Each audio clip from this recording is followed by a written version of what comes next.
வீட்டில் இருந்தேன். பாலக்கட்டையில் இருக்கும்போது பையன் மீன் வாங்கிட்டு வந்தான். இப்போ இது அலசுப்பான கடைக்கு போயிட்டு வந்துடுறேன்னு போனான் சார். அங்கே போனதுக்கு நான் கேள்விப்பட்டது சண்டை கலந்துருக்கு, போய் விளக்கி விட தான் சார் போயிருக்கிறேன். நான் சரி வந்துடுவான்னு சொல்லி நான் மீன் அலசிட்டு வீட்டுக்கு போயிட்டேன் சார். போயிட்டு வந்து திரும்பி பார்க்குறேன், பிள்ளை ஆள் அட்ரஸே கிடங்க சார். அதுக்கப்புறம் இந்த பையன் எல்லாம் நாங்கள் தேடிட்டு போனால் பிள்ளைங்க எல்லாம் பார்ப்பில் குத்து, மூச்சே உயிரே இல்லை. பையனுங்க வண்டியில் கூட்டிக்கிட்டு ஆஸ்பத்திரி போனால் ஒன்றுமே இல்லை, ஒன்றும் பேச பிள்ளைய குத்திட்டான் சார். என் பிள்ளைய குத்திட்டான் சார். என் பிள்ளைய குத்திட்டான். அவனை விடவே மாட்டேன். போலீஸ் இருந்தாலும் சரி விட மாட்டேன். என்னை கொண்டாந்து அந்த பையன் அவன் பூராத்தையும் என்னை காமிக்கணும், என் காமிக்கணும். அப்படியே கொலையை ஆடுது அப்படியே எனக்கு. அந்த இடத்துக்கு நாங்கள் இப்போ சண்டை நடக்குன்னு போனோம் சார். அங்கே போன இடத்துல அவங்க வீட்டில் போய் பேசினப்போ வந்து அவங்க உள்ளே விட்டு பூட்டிட்டாங்க. நாங்கள் வெளியே நின்று தான் பேசணும். பேசிட்டு சண்டைலாம் முடிஞ்சு வெளியே வந்துடும். நாங்கள் எசனகுரங்கிற ஊர்லேருந்து ஒரு 4 பேருங்க வந்தாங்க. மீதி அந்த தெருவில் வந்து ஒரு 10 பேர். நாங்கள் வண்டியில் ஒரு சின்ன பையன் வந்து மாட்டிக்கிட்டான் உள்ளே.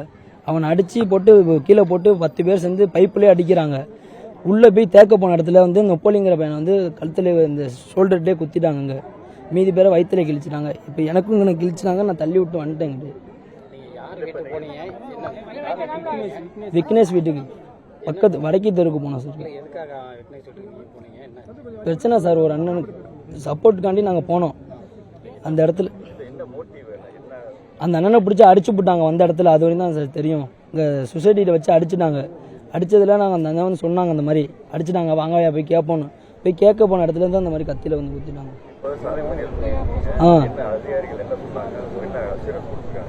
6 மணிக்குள்ளே பிடிக்கிறவங்க இருக்காங்க சார். அதுக்கப்புறம் நீங்கள் பண்ணிக்க மறியல் பண்ணிக்கணும்னு சொல்லியிருக்காங்க.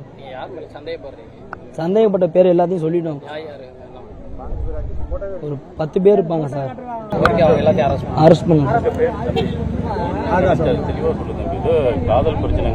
காதல் பிரச்சனை இல்லை சார். காதல் பிரச்சனை இல்லை சார். காதல் பிரச்சனை இல்லை சார். சப்போர்ட்டுக்காண்டி போன தான் இந்த மாதிரி காதல் பிரச்சனை. அந்த பொண்ணை கூட்டி வச்சு பொண்ணை நேரில் கூட்டி வாங்க சார். காதல் பிரச்சனை பார்த்துருவோம். காதல் பிரச்சனை ஒன்றும் கிடையாது சார். அந்த அண்ணனை வந்து நம்ம ரிலேட்டிவ்ஸ் இங்கே உள்ளே இருக்காங்க. அந்த அண்ணன் அவங்க வந்து இப்போ அந்த வெள்ளனூர் சார். அவர் சொந்தக்காரங்க வந்து போகிறாரு. வந்து போகிறதுல அந்த பஸ் ஸ்டாண்டில் வச்சு அடிச்சு விட்டாங்க. அடிக்கவும் நாங்கள் அடுத்த நாள் சப்போர்ட்டுக்கு போய் ஏன்னா அடிச்சுன்னு கேட்க தான் போனோம். அவங்க தோப்புலலாம் வந்து எங்கேயே தான் தங்கி இருந்திருக்காங்க பண்ணுறதுக்காண்டி. நாங்கள் கவனிக்கல, அந்த உள்ளே வந்து குத்திட்டாங்க. அதாவது மருடனா அவனோட தம்பி. சம்பவம் நடந்த இடத்துக்கு போனது ஃபஸ்ட் நாளே ஏற்கனவே சம்பவம் நடந்தது. அது பிரச்சனை நடந்ததுக்கப்புறம் என்ன பிரச்சனை கேட்டுக்கிட்டு இருக்கும்போது சால்வ் ஆகிட்டு போயிடுச்சு. ஓரளவு சால்வ் ஆகிடுச்சு. போயிட்டாங்கலாம். போயிட்டதுக்கப்புறம் மறுநாள் வாங்க சமாதானப்படுத்தலாம் அப்படின்னு சொல்லிட்டு 4 பேர் வந்து ஒர்க்க டைமாக கூட்டிகிட்டு போனாங்க. சமாதானப்படுத்தலாம்னு சொல்லிட்டு இவங்களும் எல்லாம் போனாங்க. போகும்போது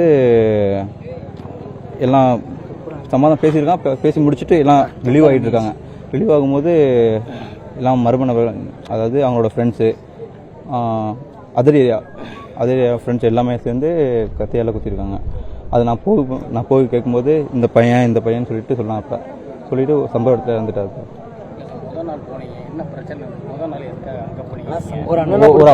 அதாவது அந்த பையன் ஒரு அண்ணனை அடிச்சுட்டாங்க. ஸோ அந்த அண்ணன் அடிச்சதுக்காக எங்கள் ஏரியா பசங்க சப்போர்ட் பண்ணுறதுக்கு கேட்க போனாங்க. கேட்டு ஒன்றும் பிரச்சனை இல்லை, சரி இன்னும் இதோட முடிச்சுக்கலாம், பெரிய பிரச்சனை கிடையாது அப்படின்னு சொல்லிட்டு சால்வ் ஆகிட்டு வந்துட்டாங்க. ஸோ மறுநாளும் மறுபடியும் சரி இதெல்லாம் இதோட வேணாம், பிரச்சனை பண்ணிக்கலாம்னு சொன்னாங்க அவங்க. ஸோ வேணாம்னு சொல்லிட்டாங்க. இதோட சம்பவம் இதில் பேசிட்டு முடிச்சுக்கலாம், இதோட மறுநாள் வாங்க பேசி முடிச்சுக்கலாம்னு சொல்லிட்டு சொன்னாங்க. வழக்க டைமாக 4 பேரை கூப்பிட்டாங்க ஏரியாவில் வந்து. சரி நாங்களும் வரேன்னு சொல்லிட்டு எல்லாம் பேச போயிருக்காங்க. பேச போன இடத்துல தான் இந்த மாதிரி சம்பவம் ஆகிடுது சார்.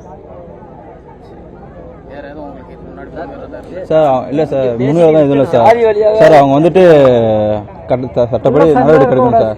இல்லைன்னா சட்டப்படி நடவடிக்கை எடுக்கணும். அப்படின்னா பாடியை வாங்க மாட்டோம் சார். இல்லை சார், ரிமாண்ட் இல்லை இன்வெஸ்டிகேஷனில் இருக்குது. வெரி சூன் ரிசல்ட் இதில் வந்த உடனே ப்ராப்பராக சொல்லிக்கலாம். ஓகே, இப்போ நடு இன்வெஸ்டிகேஷன் ஸ்டேஜில் இருக்கும்போது எது சொன்னாலும் அது கரெக்டாக வராது. ஓகே, நடந்துட்டு இருக்கு. அதில் வந்து அது அது எஸ் ஒரு சில பேர் செக்யூர் ஆகியிருக்காங்க, இன்னும் மீத ஆள் தேடுறோம். ஓகே, இன்வெஸ்டிகேஷன் முடிக்கட்டும் எல்லாமே சொல்கிறோம். நடு இன்வெஸ்டிகேஷனில் இப்படி சொல்கிறது கரெக்டாக இருக்காது. இன்வெஸ்டிகேஷன் நடுவில் வந்து இப்படி சொல்கிறது கரெக்டாக இருக்காது, உரிமை வாங்க. பட் ஒரு சில பேர் செக்யூர் ஆகியிருக்காங்க, ஒரு சில பேருக்கு எனக்கு உள்ளடி பண்ணிடுறோம். தேங்க்யூ. இல்லை, பிரைமா ஃபேஷியா அப்படி தான் தெரியுது, பிரைமா ஃபேஷியா லவ் அஃபேர் தான் தெரியுது. அதில் கொஞ்சம் எக்ரெஷன் ஆகுது, அதுக்கு மேலே ஒன்றும் இல்லை. மீத ஆள் வந்து செக்யூர் பண்ணுறோம். தேங்க்யூ. செய்திகளை உடனுக்குடனும் துல்லியமாகவும் தெரிந்து கொள்ள சப்ஸ்கிரைப் பண்ணுங்க.